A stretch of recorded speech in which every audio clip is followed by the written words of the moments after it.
Home சேனலுக்கு உங்களை அன்போடு வரவேற்கிறேன். இன்னைக்கு நம்ம கிச்சனில் ஒரு சீ ஃபுட் ரெசிபி தாங்க பார்க்க போகிறோம். நல்ல ரெஸ்டாரண்ட் ஸ்டைலில் pomfret fish fry double marination பண்ணி நல்ல அட்டகாசமான ஃப்ளேவரில் ருசியாக வீட்டிலே சுலபமாக எப்படி பண்ணலாம் பார்க்கலாம் வாங்க.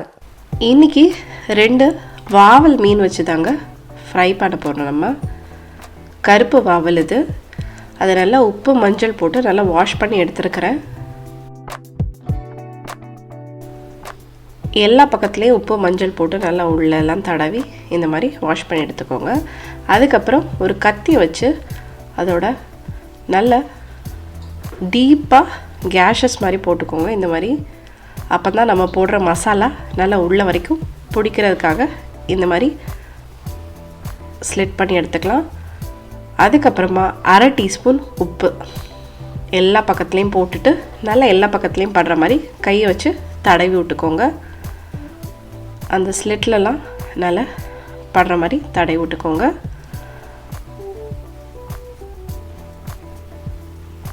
அதுக்கப்புறமா 1/2 டீஸ்பூன் மஞ்சள் தூள், அதையுமே மீனோட எல்லா பக்கங்களையும் படுற மாதிரி கையை வச்சு நல்லா தடவி விட்டுக்கோங்க.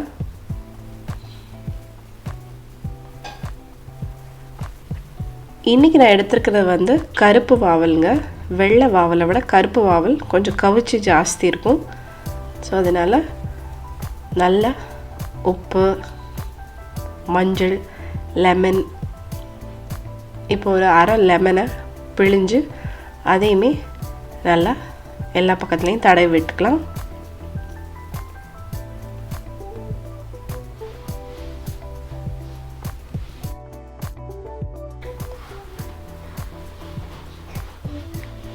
இந்த மாதிரி 2 தடவை டபுள் மேரினேஷன் பண்ணும்போது என்ன ஆகும்னா நல்லாவே மீன் அந்த மசாலாவில் நல்லா ஊறிடும்.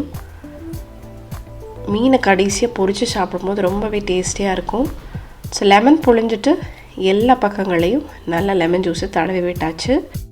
இப்போ ஒரு மிக்சர் ஜாரில் 5 சின்ன வெங்காயம், 4 பல் பூண்டு, 1/2 இன்ச் இஞ்சி, ஒரே ஒரு பச்சை மிளகா எல்லாத்தையும் சேர்த்துட்டு நல்லா அரைச்சிக்கோங்க. ரொம்ப மையாக அரைக்க வேண்டாம், இந்த அளவுக்கு அரைச்சி எடுத்துக்கோங்க. இதை நம்ம அந்த மீன் மேலே நல்லா தடவி விட்டுடலாம். இந்த இஞ்சி பூண்டு பச்சை மிளகா சின்ன வெங்காயம்லாம் அந்த மீனில் இருக்க கவிச்சியெல்லாம் கம்ப்ளீட்டாக எடுத்துருங்க. ஏதாவது ரொம்ப கவிச்சியான மீன்னா கண்டிப்பாக இந்த மாதிரி மேரினேட் பண்ணிக்கோங்க. இது ஒரு 1/2 hour மேரினேட் ஆகட்டும். டைம் இல்லைன்னா அட்லீஸ்ட் ஒரு 10 நிமிஷமாவது மேரினேட் பண்ணிக்கோங்க. இப்போ ஒரு பவுலில் 1 டீஸ்பூன் தனி மிளகாய்த்தூள், 1 டீஸ்பூன் காஷ்மீரி மிளகாய்த்தூள், 1 டீஸ்பூன் சீரகம், 1 டீஸ்பூன் மிளகுத்தூள், 1/2 டீஸ்பூன் உப்பு, 1 டீஸ்பூன் கடலை மாவு இதெல்லாத்தையும் சேர்த்துட்டு நல்லா கலந்து விட்டுக்கோங்க.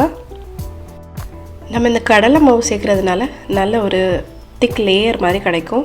மீன் ரொம்ப மீன் மட்டுமே இருக்காது, நல்ல ஒரு மசாலாவோட லேயர் மாதிரி கிடைக்கும். இதில் இப்போது 1 டேபிள் ஸ்பூன் தேங்காய் எண்ணெய் சேர்த்து நல்லா மிக்ஸ் பண்ணிக்கலாம். இது நல்ல ஒரு டைட்டான பேஸ்ட் மாதிரி நம்மளுக்கு கிடைக்கணும். இன்னும் 1 டேபிள் ஸ்பூன் தேங்காய் எண்ணெய் விட்டு இந்த மாதிரி ஒரு டைட்டான பேஸ்ட்டாக ரெடி பண்ணி எடுத்துக்கலாம். மீனுக்கு எப்போவுமே கரம் மசாலா சேர்க்க மாட்டேன் நான். எப்போவுமே உங்களுக்கு வேணும்னா நீங்கள் சேர்த்துக்கோங்க. பட் மீனுக்கு எப்போவுமே கரம் மசாலா சேர்க்காமல் இந்த மாதிரி மிளகு சீரகம் மட்டும் போட்டு பண்ணால் இன்னுமே ரொம்ப டேஸ்ட்டாக இருக்கும். ஸோ நம்ம டைட்டாக பேஸ்ட் பண்ணி வச்சுருக்கிற அந்த பேஸ்ட்டை இந்த மீன் மேலே நல்லா தடவி எடுத்துக்கோங்க. எல்லா பக்கமும் நல்லா அந்த போட்டிருக்கிறோம்ல ஸ்லிட் பண்ணி விட்டுருக்குறோம்ல கேஷஸ்லாம், அதுக்குள்ளெல்லாம் நல்லா போய் அது நல்லா ஃபில் ஆகிற மாதிரி எல்லா பக்கமும் நல்லா தடவி எடுத்துக்கோங்க.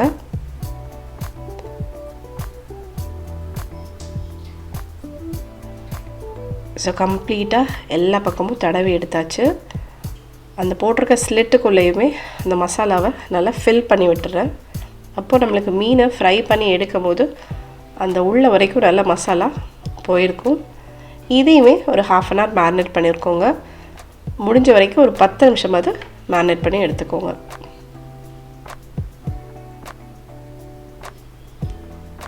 கிட்டத்தட்ட நான் ஒரு 1/2 hour மேரினேட் பண்ண விட்டுட்டேன். அதுக்கப்புறம் இப்போ ஒரு பேன் வச்சுக்கலாம்.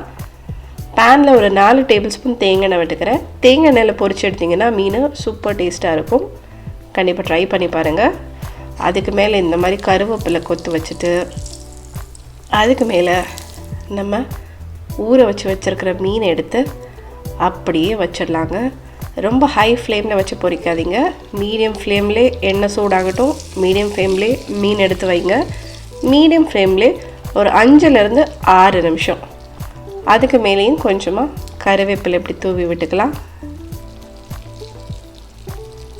மீன் வேகிறதுக்கு ரொம்ப நேரம் ஆகாதுங்க. மேக்ஸிமம் 6 நிமிஷம். திருப்பி போட்டுடலாம். பாருங்கள், நல்லா பர்ஃபெக்டாக குக்காக இருக்குது. இதுக்கு மேலே விட்டால் மீன் கரிஞ்சிடும்.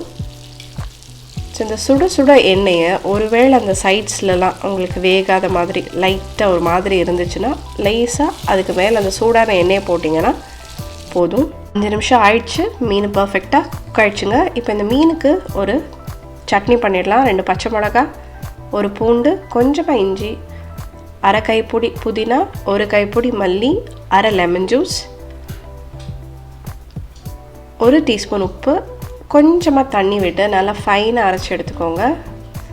இந்த மாதிரி நீங்கள் இந்த மாதிரி ஃபிஷ் ஃப்ரை பண்ணும்போது தந்தூரி ஃபிஷ் பேக் பண்ணிங்க, ஃபிஷ் பேக்லாம் பண்ணிங்கன்னா இந்த சட்னி தொட்டு சாப்பிட செமையாக இருக்கும். ஸோ இந்த பொரிச்ச மீனுக்கு மேலே லெமன் ஜூஸ் பொழிஞ்சிட்டு ஃபிஷ் இப்போ டேஸ்ட் பண்ணி பார்த்துடலாம். பாருங்கள், அவ்வளோ சாஃப்டாக இருக்குதுங்க இந்த மீன். இப்போ இந்த சுட சுட இருக்கிற அந்த மீனை இந்த டிப்பில் தொட்டு டேஸ்ட் பண்ணிடலாம். செமையாக இருக்குதுங்க. கண்டிப்பாக ட்ரை பண்ணி பாருங்கள். எல்லாரும் இந்த வீடியோவை ரசித்து பார்த்துருப்பீங்க நம்புகிறேன். தமிழ் மெனு சேனலை சப்ஸ்கிரைப் பண்ணாதவங்க கட்டாயம் சப்ஸ்கிரைப் பண்ணிக்கோங்க. கூடவே பெல் ஐக்கனை ப்ரெஸ் பண்ணிக்கோங்க. அப்போ தான் நாங்கள் போடுற வீடியோஸ் உடனுக்குடன் உங்களை வந்து சேரும். இந்த வீடியோ பிடிச்சதுன்னா எங்களுக்கு ஒரு லைக் தர மறந்துடாதீங்க. மேலும் மேலும் தரமான வீடியோஸ் போடுறதுக்கு எங்களை உற்சாகப்படுத்தும். இந்த வீடியோவை உங்கள் ஃப்ரெண்ட்ஸ் அண்ட் ஃபேமிலியோட கட்டாயம் ஷேர் பண்ணுங்கள். ஏற்கனவே நம்ம சேனலில் சீ ஃபுட் ரெசிபீஸ் நிறைய போட்டுக்கிறோம். சீ ஃபுட் பிளேலிஸ்ட்டை கார்டில் டிஸ்கிரிப்ஷன் பாக்ஸில் தரேன். வேணுன்றவங்க கட்டாயம் செக் பண்ணி பாருங்கள். இந்த பாம்ஃப்ரெட் ஃபிஷ் ஃப்ரையை வீட்டில் ட்ரை பண்ணிவிட்டு எப்படி இருந்ததுன்னு மறக்காமல் கமெண்ட் பண்ணுங்கள். மற்றும் ஒரு ரெசிபியோட அடுத்த வீடியோவில் மீண்டும் சந்திப்போம். நீங்களும் சமைக்கலாம்.